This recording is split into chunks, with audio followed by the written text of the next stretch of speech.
Hi, this is Allison Macalik, And hi, this is Hannah Bloking. and welcome to another episode of Imposter Talks. This is where we talk to professionals just like you about the ways that they're combating imposter syndrome in the workplace and in their personal lives. Let's get started. Hi, I'm Hannah Bloking. Hi, I'm Allison Macalik. And we are here with 4 Under 3, and this is so exciting because we are back with a brand new season 2 of Imposter Talks. Allison, how does it feel to be back? Oh my gosh, you know what? We were cranking so long and so hard. We had just put out our 36th episode with Manisha, and we were like, you know what? We need a break. So we've spent the last couple months recording, talking to amazing people, and one of those are the ones you're going to hear today. So we were fortunate enough to talk to this man that I work with at my new company, Ontic. So if you're following along, I went to a new company in August, and it's been so much fun.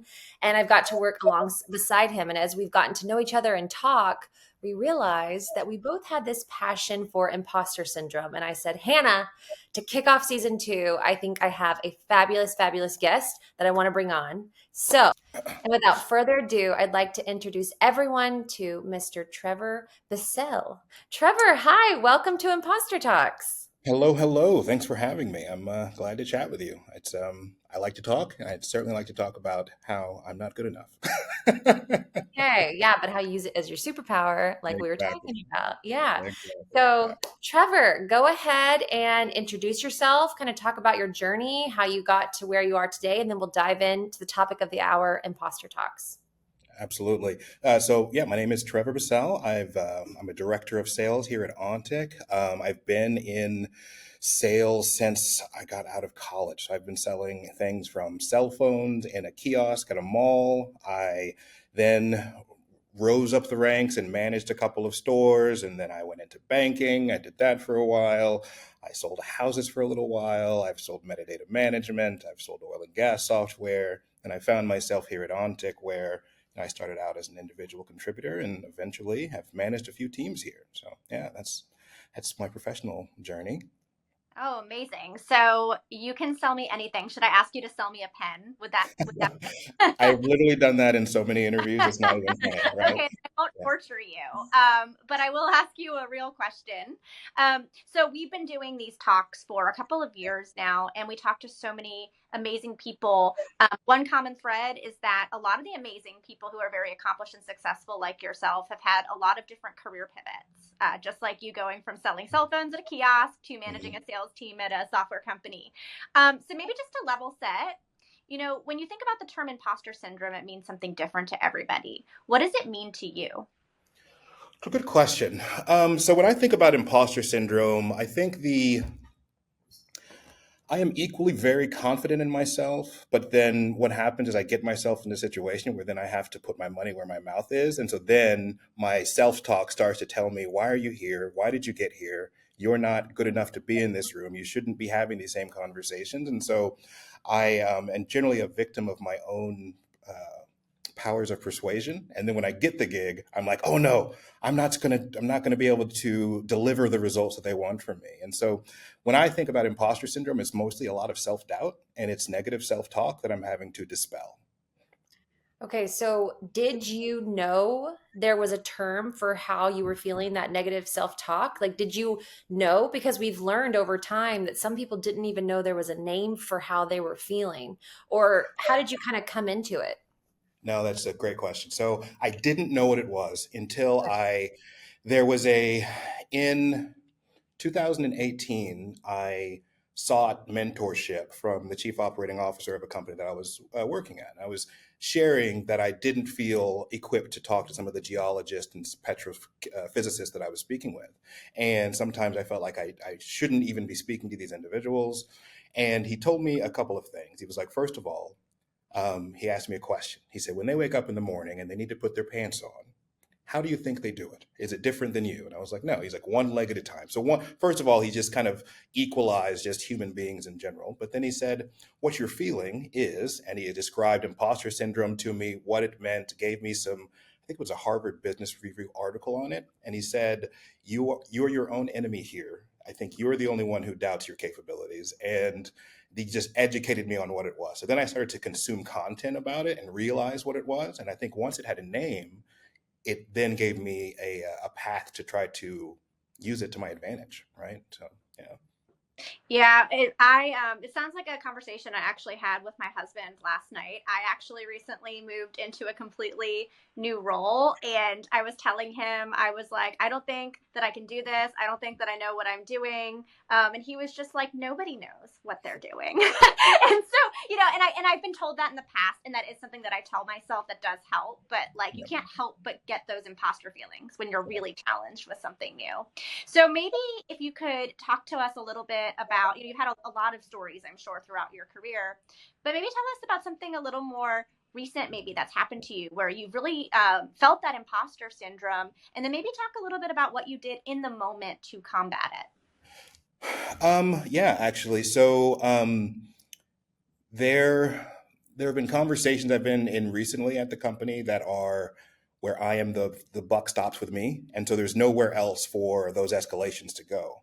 And so when you become the final throat to choke, if you will, it's not a great term, but when you're the final boss in a very challenging client interaction, there's nowhere else to turn. So you have to really rely on yourself. And then I'm going into rooms with people who have titles and decades of experience. And so I think what I had to do at that point was really kind of breathe into my own strength and understand that the reason I'm being brought into this room is because I'm the expert at what I do and what I know, and to really seek to understand the other individual. And when I am intimidated by another individual, my general tactic is just try to humanize them as quickly as possible. And so I try to break those walls down with rapport. Once I get them to smile, okay, I'm no longer an imposter. I'm welcome in this room, right? Once I am able to connect with them on a human level, I can bring my own threshold of anxiety down and really just engage in that conversation as equals. And so that's the thing I try to do, is to fast track an equal stature situation in any engagement, whether it is a business engagement or even just in regular life. Just how can I find something that we can connect on? And then that will get me out of my own head to realize, oh, I'm just talking to another human. Yeah. Yeah. Yeah, I love that. I always try to find common connections or just any kind of thing that we can build something off of, especially in the Mhm. Zoom world, you know? Yeah. And at Yeah. our company, a lot of you are in the office and then, I'm remote. So I'm like, hi, let's be friends through a computer. So it makes it that much harder. So I love that idea of just fast tracking the human element. I Yeah. think people forget about that and everyone has that available to them. Absolutely. Yeah. We're all just trying to live on this giant floating rock, you know? Hey everyone, does it sound like this is something that applies to you and you feel like you want actionable tips and tricks to be able to fight your imposter in the workplace? We have a workshop for you. Yes, we do. And let me tell you, if you're looking to gain confidence and fight your inner imposter, if you want to expand your knowledge and ability to be vulnerable in the workplace, and you want to take actionable, ongoing takeaways and tactics, look no further than the Fight Your Imposter workshop. We're going to get back to the show, but make sure you email us at 4under3.io to learn more. Well, another thing too you were talking about is you are super open with imposter syndrome. And that's something that leaders will talk to us about that, but on their own, just in the wild, they're not really bringing it up. And I really resonated with you saying, like I talk about it in interviews, I talk about it with my team. Tell us how that kind of came to be and how you got so comfortable, making sure everyone knew what it was. Was it because of your mentor or was it just kind of your own journey? It's honestly, I accidentally stumbled into this as an attribute of myself by my sales training. So there's a sales methodology called Sandler, and I learned it 10 years ago. And one of the aspects of it is if you feel it, say it in an interaction with a client. So, right, if you're like, hey, I'm a little bit confused or whatever. And so when I am vulnerable right away, it just allows me to immediately put my guard down. And then I've become very quickly a safe place for that other individual because they're like, wow, this guy's really bringing his wall down. He's being very open with me. And so that then makes them be open with me as well. And so in talking about imposter syndrome being that, because some people do feel that that's really vulnerable. For me, it's just normal. I talk about it all the time. Yeah. But they're not used to people just being open about their own potential shortcomings, because people could consider that a weakness. And I think illuminating a weakness early in an interaction with someone brings down the wall and fast tracks rapport and comfortability. So I would love to dig into that a little bit more, because Allison and I are both passionate believers that have open conversations about imposter syndrome, and you show vulnerability as a leader, you get better results as a leader for your team. Do you have maybe some examples of what you've seen since you have started really using this with your team? Yeah, so I inherited a new team in February of this year, and one of them, I'm an empath, and so I kind of try to sense sometimes how someone is feeling. And I could tell that the shift in leadership was making her uneasy, and change was not something that she was very comfortable with. And so I wanted to find a way to connect with her as fast as possible. And in order to do that, I just called it out. Again, if I feel it, say it. I was like, hey, change can be very upsetting for a lot of people. It really stresses me out. And then I shared my own anecdote of why. I was like, I know that I'm new to you, but I want you to understand that I'd like to be a safe place for you to come with any challenges. But if there is something that you're uneasy about because you don't know me, I'm an open book. So ask me anything that you would like, and just know that I'll be a fierce advocate for you. Then I also, when I realized and recognized that in her, then I was able to share some imposter syndrome talk tracks with her, because I also realized that I think her weakness was that she didn't necessarily feel that she had it all figured out and that she was as competent as she could be. And if I get a new leader, am I still going to be able to rise to the occasion the way that I did before? And so I wanted to very quickly be able to do that for her. And I think once we were able to connect and she was able to feel safe speaking with me, I think we closed a deal in like the first 2 weeks of us working together, which was fantastic. And now she's my strongest. Yeah, she's my strongest employee, and we get along great. And she, again, is very open. I talk to her about her family or whatnot, but I think she's very loyal to me as well because of that, because she knows she can be as open with me as she ever needs to be. And that's all I ever want, is for someone to be able to bring their full, genuine self, and then know that I'll accept it and I'll help to empower it. And that was just what you were talking about, where it's the people with imposter syndrome who tend to be the top performers because they want so hard to prove to themselves that they can do it. Yeah. It can either debilitate you or you can use it as fuel. And I always try to make sure that I lead people toward the fuel category. Oh, that's great. That's beautiful. Hannah and I talk a lot about like the future of AI and what that means and what that looks like and feels like, even with our own business right now. And just something you said, Trevor, like the ROI behind being vulnerable, it's like that is something that human connection will always, always trump no matter what, like always. Right. And I wonder if that's going to be something like the next phase of like where AI is coming in. It's like, oh yeah, but look, like we work together, we have this rapport, we're vulnerable, and we're closing deals faster. It's like, that's such an interesting way of looking at being vulnerable and open, and like even talking about your imposter syndrome. I love that. If any leaders are listening, hello, look at the ROI. Well, I mean, can the robot, I mean, maybe the algorithm can be programmed to kind of understand that nuance or, see, body language in that way. But I think we're a long ways off. I think the humanity is still going to be needed. Yes, for sure. Oh, so inspiring. Thank you for sharing. Yeah, no, absolutely. Hannah, do you want to wrap us up with our last question we like to ask? So we like to ask one final question. So imagine you are having a conversation today with someone who's like, Trevor, I just listened to your episode. I'm really inspired. I need you to help me. I need you to give me like 3 takeaways that I can think about today and put into action to stop feeling this imposter and unblock myself. What would you tell them?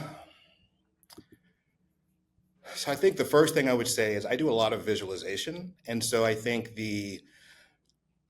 if you feel like an imposter, I think you have to really sit back and try to visualize where you're trying to head. So think about what is the perfect Trevor 5 years from now, and then reverse engineer back into that. So with a lot of my mentees, I have 7 or 8 that I try to do at a time. I have them do 1, 3, 5 year planning early in the Q4. So like October, November timeframe. So they're thinking about what they're working toward, and they're reverse engineering from their 5-year visualization of themselves back to now. And if every activity you're doing now is working toward that future 5-year away self, then you start to have a plan and a blueprint that you're working toward that kind of dispels the uneasiness that you have about feeling like an imposter, because you have a larger goal that you're working towards. So I think remembering what you're trying to accomplish for your future self, I think that's the first thing I would say. So plan for the future, 1, 3, 5-year planning. Vision casting is another way that people talk about that. And I try to vision cast on a regular basis. The other thing I would say in general is just knowing what your strength is in regards to your communication style, whether it's organization, whether it is how you connect with someone, or what makes you particularly unique. Because I think I dispel my imposter syndrome because I know what I'm good at. I'm loquacious. I was a theater major. I love that, loquacious. Yeah. And so I try to make sure that I use that to my advantage to make up for the areas where I think that I'm weak. And so lean into your strength. And for video game nerds, you're just adjusting the sliders, right? Just adjust the slider up on the thing that you're best at. And then the last thing is find a mentor. I have 3 mentors, and I always try to keep one for my professional development, one that is in a position that's higher than I am currently, and a personal mentor. So whether it's somebody fitness, or whether it's somebody who's a great father, whatever I'm trying to do at that point in my life, because of my current 1, 3, and 5-year plan, I try to have at least 3 mentors as well. Find a mentor, vision cast, and lean into your strengths. Those are the 3 takeaways. Amazing. Okay, I'm going to steal definitely some of those. That as I love, even I was making mental note of like the vision casting and doing that with my own team, and I was like, yes, okay, great. Now obviously we're filming in November, but this is going to come out in February. We'll already have a blueprint moving forward, and we're going to do it now. It's brilliant. Well, and you can even make vision casting fun. I've seen scrapbooks and boards with like cutout magazines, whatever you'd like to do. Yeah. I really like that too. And your loquacious comment and theater kid comment really resonated with me. I was a dance major. Okay. Yeah. So yeah, the Venn diagram is very strong there. Yeah. Okay. Well, this was fantastic. This is such a strong start to season 2. Thank you for being our first guest. We're going to have so many more great guests coming this entire year, but I'm just so happy, Trevor, that you were able to kick us off. Thank you for your time and your wisdom, and we can't wait for everyone to hear it. Thank you, Trevor. Thanks so much. Thanks for tuning in to another episode. Yes, please like, subscribe on Apple Podcasts. You can find us on Spotify, YouTube, also on LinkedIn. Thanks so much.